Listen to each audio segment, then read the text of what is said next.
Hi, I'm John the Bear Berry. This is Gilbert, and this is good old Flynn Cook, and we're all right here for another episode of Metropolis After Hours. Old yes, good no. And Flynn, you had a topic that you wanted to bring up for this week.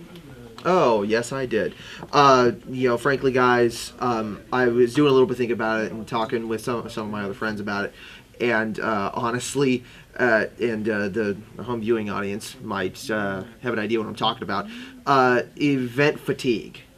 Yeah. I think it's a big problem. Event story after event story. Yeah. I'm feeling it. I think a lot of customers are feeling it, and I know a lot of the people that I talk to, a lot of other readers, they're just like, they're burning out. Yeah. They don't know where to begin, where to end. It's like... Well, it's like there is no ending, because every time one finishes, another one's starting. Right. Right. And that's the interesting thing. You look at Amazing Spider-Man. What's funny is they put out flyers, and Marvel even does video, like motion comic type advertising on their YouTube for like each new Spider-Man storyline coming out, like it's supposed to be an event, but it's just a story arc. It's just the regular title. Yeah, exactly. They're overhyped. Marvel and DC are both guilty of this. Absolutely, don't get me wrong. Oh, they're both guilty of the overhype. Totally. Oh, yeah. But the thing is, Marvel, there's less of a clear through line to follow the books. Well, on top because of they that, publish so much stuff each month, it's like, okay, here's an event book, and then here's just a jumble of tie-in and books. here's something that I'm not sure you guys have noticed. Well, you probably have, but I've really noticed it recently, is that Marvel is kind of like, you know how I always say everybody's rushing to be second, right? You know, with a good idea, but nobody wants to go out on the limb for the good idea. But when somebody actually does go out on the limb, they want to rush in there and like clone it. Yeah, absolutely. You know, basically. Well, the X-Men animated came out, and it was retitled Final Crisis. Right after the Final Crisis books came out, Venom #1, Venom Flashpoint #1 coming out next month. Wait, what? Yeah, I haven't heard about this. I saw it. It's like a white cover with Venom. Looks like it was drawn by Sam Keith. He's got some kind of a red ribbony band all around him, and there's, I swear to God, a circular bullet with a yellow background and a red arrow through it like this. That's not even comparable. That's a stupid attempt to capitalize on something that DC's doing that is showing interest. but they're capitalizing on the events. But you could argue though that because Venom is now Flash Thompson. Yeah, see, So it's a stupid pun. That's how they could argue. I thought Deadpool was the only book that was supposed to be full of stupid puns. Flashpoint. But anyway, back to the main point. Here's the thing.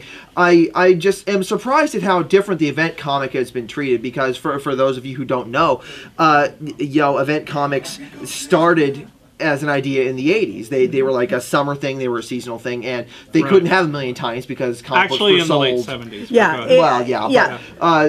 They couldn't be full of wasteful titles because they were sold in 7-Elevens and grocery stores and that kind of thing, where the shelf space is at a premium. Well, you didn't have 50 titles coming out from each comic book company back in those days. That's true. But if you look at Secret Wars was not the first comic book event, but I'd like to think of it as the first one really done well, because it predates Crisis on Infinite Earths by a year, which was also handled very well.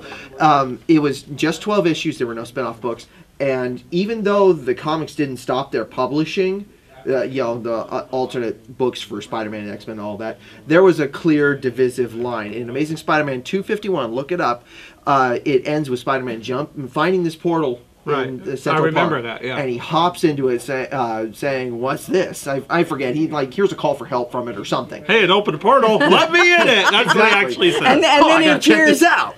Right, but then he appears in Secret Wars land, right? Exactly. Yeah. And Secret Wars was being published for a year because there's 12 issues. Or was it 6 months? I think maybe it was bi-monthly, I think. I think it was bi-monthly. It was bi-monthly, yeah. So that it wrapped up faster. And then next month was this Amazing Spider-Man 252. They didn't stop the publishing, but it started with him leaping out of the portal with Doc Connors in the black costume. So even if you kept buying the comics as they came out, you realized, okay, I haven't read all of Secret Wars because it's not done yet. I'll keep buying these and I'll put them aside and I'll start reading after Secret Wars is done. So, but you had They the don't do that understanding. anymore. Yeah, you had the understanding that this is he's now returning from something else. There and you was had a the narrative understanding through there. line. Right. You could follow it like a and you beeline. could continue on with And your regular titles. I remember when he came back, because of course I bought like 3 copies, because that's when he came back in the black outfit, and that was like big earth-shattering 252 was news the remake that he cover had of the Amazing black Fantasy outfit. 15. Yeah. Right. Yeah, And but they're and like then, a quarter a piece or something. and then if you look at the event books of the 90s, specifically Death of Superman and Nightfall, even though it was spread across 4 books each month, which was easier to keep up with because it was 1 book per week instead of 2 or 3 Batman books per week like we get now.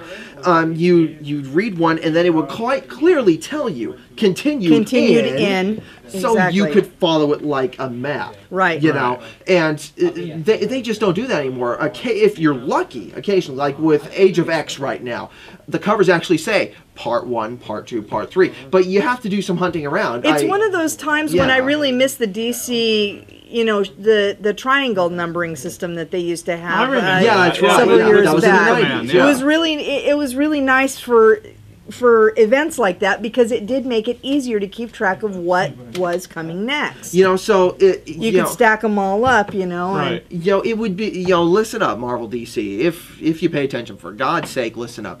If you want to do back-to-back events, which you really shouldn't, you need to make the narrative line much clearer to follow. Marvel was starting to try and be onto something by making Siege only 4 issues.